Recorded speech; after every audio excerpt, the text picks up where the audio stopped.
Welcome to Construction Champions Podcast, where we are burning the house down and rebuilding it twice a week. I'm your host, Nussbaum, and I am here to help you become the champion that you're meant to be. Along with our amazing guests along the way, we will provide you with the resources, the latest and greatest. You will sit down with disruptors in the construction industry. And my goal from day one has always been to change the mindset around the construction industry. No more where we let the 3% of bad apes dictate the entire reputation of. All right, construction champions, welcome back to another amazing episode of Construction Champions Podcast. I am your host, Nussbaum. And as always, I'm bringing amazing guests. It's what you guys show up for. I just facilitate all this. I just get the honor of being able to do it and put the right people, put the experts in front of you every week. And if you could do us a solid, just hit that like button or whatever that button is right there. Or like I said the other day, leave an F off comment. I'd like do something. Just do something, take an action. It helps us reach more people just like you, which helps us do our mission of helping change the mindset around the construction industry. And just like always, like I said, we have amazing guests. Joe, it is fantastic to have you here with us today. Thank you, Ron. It's really great to be with you. Awesome. Before we dive into it, why don't you introduce yourself to all the construction champions listening out there? Happy to. I'm Joe Brady, and I am a commercial real estate expert.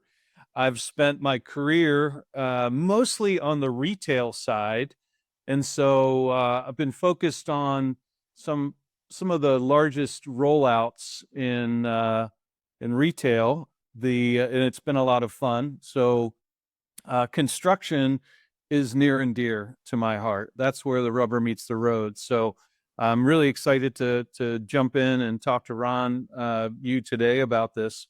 Couple of things. I've had a full career. I've been at every seat at the table, from developer to consultant. I've been the corporate guy.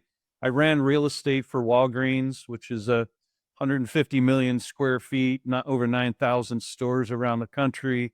I've also built out office space. And, the one thing that really struck me is the relationship between residential, retail, in particular, grocery anchored, and then office. And I'd love, maybe we can get in and talk a little bit more about that, but that's a bit of my background. So I really focus on building healthy communities, whether it's urban renewal. I'm in the Jacksonville, Florida market.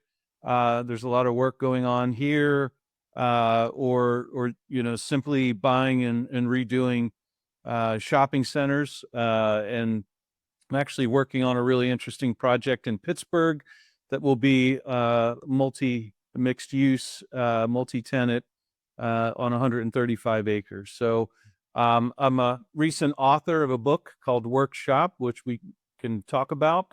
And I'm just having a lot of fun at this part of my career. I love it, man.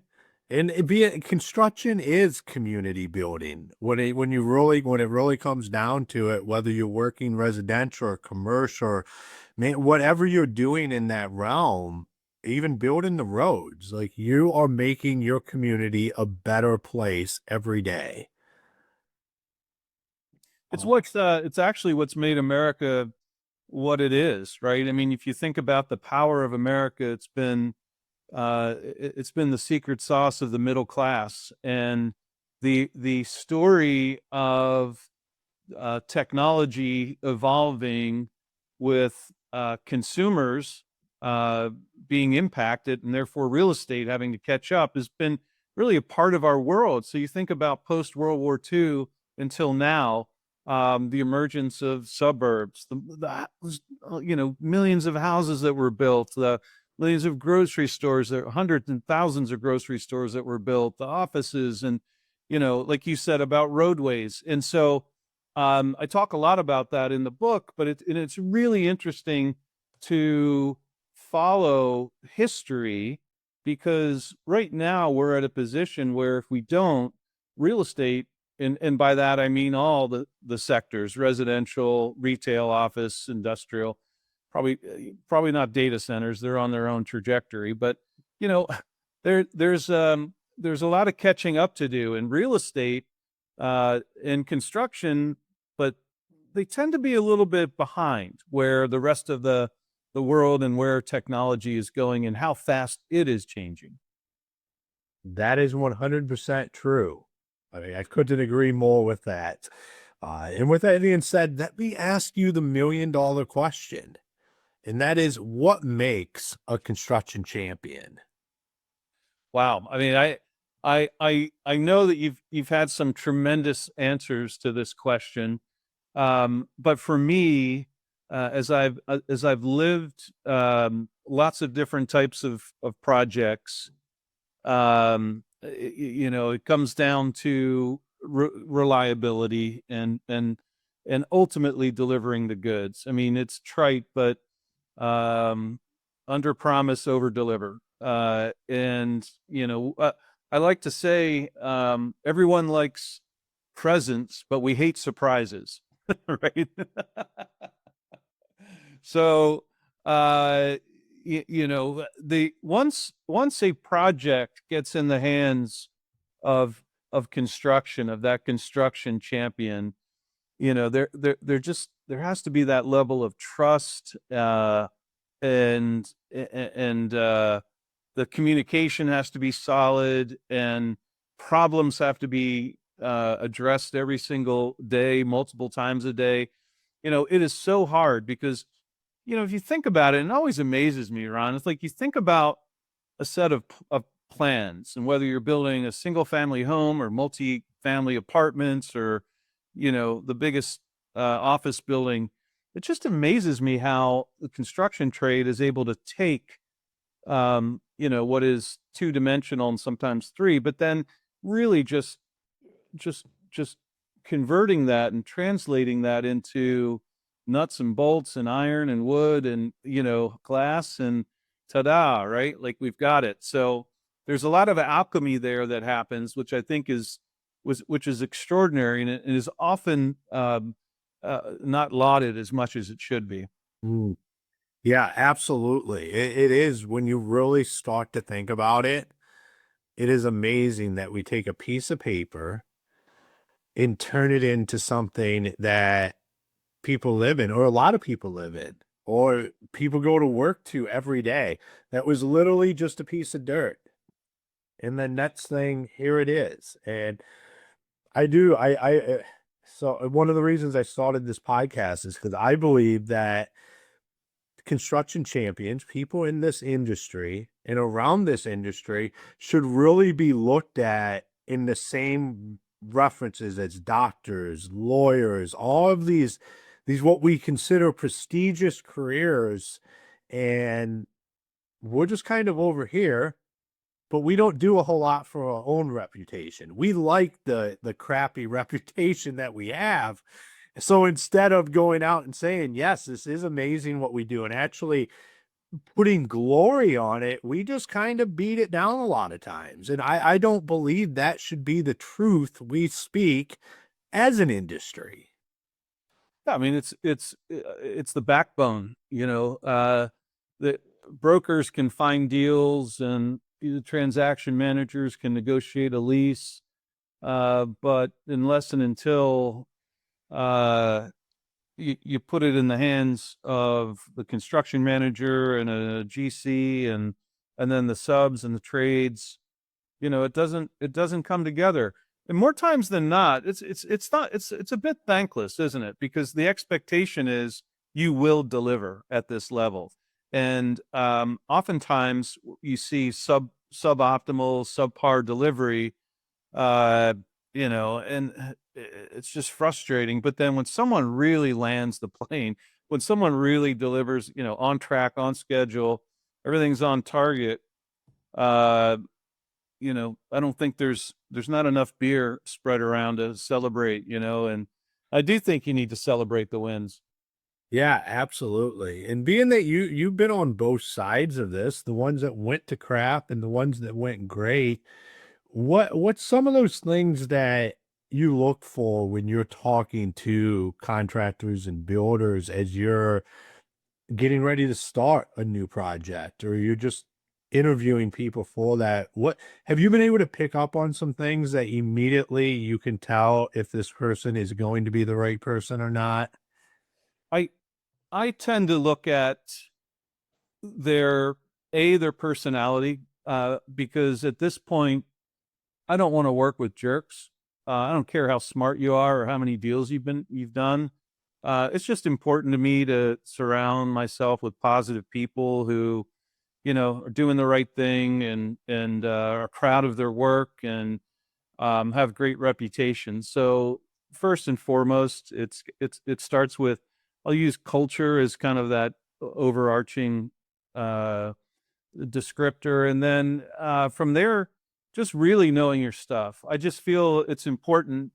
I'm not an expert in construction, but I'm dangerous enough to ask questions, and saying you don't know is okay, as long as you come back with some answers. But then, it's the BS thing that there's some guys that I've seen that are a little on the used car salesman part of the spectrum, which really doesn't fly. So it's a relationship. And what I think is unfortunate sometimes is developers or principals might not respect the construction trades that or other people all that much, and that's just not fun for anybody. So I think when you can find someone that is that really has an open mind, that has a growth mindset, that's interested in learning, that's curious, that loves to solve problems. Those are all aspects for me of people I want to be around. They're positive. Someone that's toxic, that's going to bellyache all the time, nickel and dime, all that other stuff. It's just going to lead to heartache and cost overruns. Not in that order. Well, and it gets old real quick because I mean, Does. Life's too short. yeah, and like we referenced, like there's all kinds of issues happening Yeah. on construction projects every day. And if you got somebody that's just always focused on those issues, it just is draining. Like you just like it's a known thing. Like a part of being great in construction is being somebody that can just figure it out, adapt, overcome to this, just figure the situation out and continue moving through and be able to communicate that to the client and not just sitting there and dwelling on it because that's when project delays happen, overruns happen, all of that. When if we would have just taken the problem and just figured it out and then effectively communicated that, but we can get some people just zoning in on them problems. Improvise, adapt, overcome, right? Yeah, it's why I say that veterans make up such great entrepreneurs, such great people in this space. Being one myself, I just believe like we just have a mindset around that just get the job done. In construction, you have to have that in construction. Yeah, I mean, I admire your service, and I have always, I did not serve myself, but I am always attracted to those that have, because there is a, there's a gut, there's a drive. Failure's not an option, right? If you're engaged, you're not going to call your commanding officer and say, "Oh, this is hard," or "I can't figure it out," right? I mean, it's and you learn very quickly. Okay, I will figure it out, and guys that figure it out, um, guys and gals, not being gender specific, but I think there's just great value to that level of problem solving and really delivering and understanding. Now, Ron, I do think there's, I think the industry, whether it's residential or commercial, could really benefit from better storytelling. I think that's something that's a value add to the principals of whoever you're dealing with. And there's some great technology now that can help. And I've seen some really cool stuff, whether it's time lapse photography or it's periodic videos of updates. And depending upon, let's say someone's building a house for someone, this is probably, if it's a first time home buyer, right? It's probably the biggest financial event of their life. And so making it that much more special could be a really cool value add. And so at the end of the day, whether it's a retail or a residential or any other commercial project, having the ability for the principal then to have the history of that and then to share it as they go on to do whatever's next becomes really impactful too. And, you build that relationship. Yeah, storytelling is not a strong suit of the industry. Like I have referenced earlier about how we market ourselves as in, like that's all the storytelling. Like as an industry moving forward, we have to just tell a better story, and not just about what we do, but what as a collective we do. But that all starts with, like you said, that person building a house for somebody else, them telling a better story, and then the rippers of that spread throughout the industry. Without a doubt. Yeah. I think that's a great opportunity. And there's some others as well. And, technology is moving fast. The good news is, when I entered the industry, we were still dragging our knuckles and, hauling around paper blueprints and whatnot. And, when you think about the power of the iPhone and just the ability to have a communication device, a camera, a video recorder, I mean, a measuring device, everything all in one.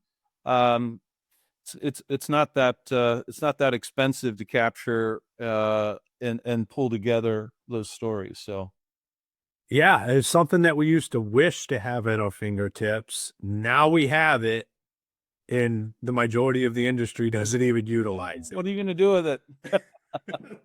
think differently, right? Absolutely. Yeah. 100%. Why don't you got a new book out? Why don't you tell us a little bit about that? Sure. Yeah, the book is called Workshop, and it's called Workshop, and it has a focus on coffee where half of the image is a takeaway cup retail and the other's ceramic where you have it at work. And while I grew up in the retail industry, I spent the pandemic working for a company called the Instant Group, which was the Airbnb of flexible office space. So I had the front row seat from when retail went through this dramatic change. Technology came in 10, 12 years ago. And I don't know if you remember this, Ron, but everyone was saying, well, no one's ever going to go to a store again. Brick and mortar's dead, right? We're all just going to sit at home and everything is going to get delivered by Amazon. And consumers had something to say about that. We are social beings. We need to go out and feel touch, test drive, interact with other humans. But what happened with retail is it became more of an and, not an or, meaning it was, we will go to the store and we will shop online. And this notion of hybrid retail has emerged, and it represents about 16 to 18% of the overall retail sales in the United States, which totaled $3 trillion. So it's a big number. While I was on the front row of this whole change that happened in office, everyone was, as you mentioned, everyone was at home. We were working through the pandemic. I kept reading and seeing the same headlines, but this time it said, the office is dead. No one's ever going to an office again. And it really struck me, holy smokes, I've seen this movie already. And so I set out to write a book that captures a bit of the history of how technology has evolved, how it's changed the consumer behavior, and I talked about the impact on the built environment, on real estate, whether it's residential, retail, office. And so workshop is a little bit of a play on noun to verb, where shop used to be physically a place we went to spend money, right? And now it's a thing we do irrespective of place. Will go into a store, we'll shop online, maybe we'll do both in the same day. Likewise, work used to be totally coupled with office. Where are you going, Ron? Where are you going, Joe? Going to work. That meant going to an office typically. Now, post pandemic, those two are decoupled, and work is a thing we do irrespective of place.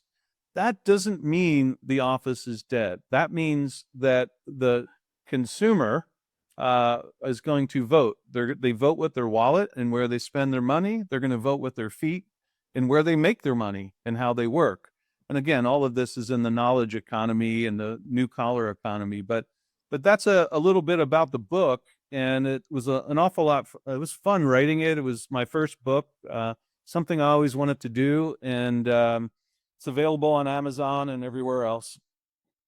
That's awesome, man. I mean, that it's all about taking a different perspective on exactly what's happening and understanding that things are changing, but they're always going to kind of remain the same as long as we evolve with the change. If we're like absolutely not, you're going to get left behind. But if you allow yourself to evolve some with it, you'll find that sweet spot as everything evolves. Exactly. Yeah. I mean, the technology, the platform shift today that's AI, it's probably the biggest and most significant that we've ever experienced. And yes, it will destroy some jobs, but it will create even more higher paying jobs. And we've seen that every instance there's been a platform shift. Before the automobile and the industrial revolution, in New York City, I talk about this in the book. In New York City, in 1900, there were over 30,000 people employed shoveling horse poop because all we had were horses and carriages. Now, well, the car came along and those people lost their jobs, but they wound up going and working on car lines, auto assembly plants, and they went out and they built roads, and they had bigger and better jobs, and that afforded a better lifestyle and a quality of life for their families and communities. So every single time there's that opportunity. It's just amazing when you think about it that way. And then when we talk about how big this is, being somebody that was around when the internet became a thing, and to think about that AI is going to be bigger than the internet in my lifetime, which I'm a firm believer with you. This would be one of the biggest things we see.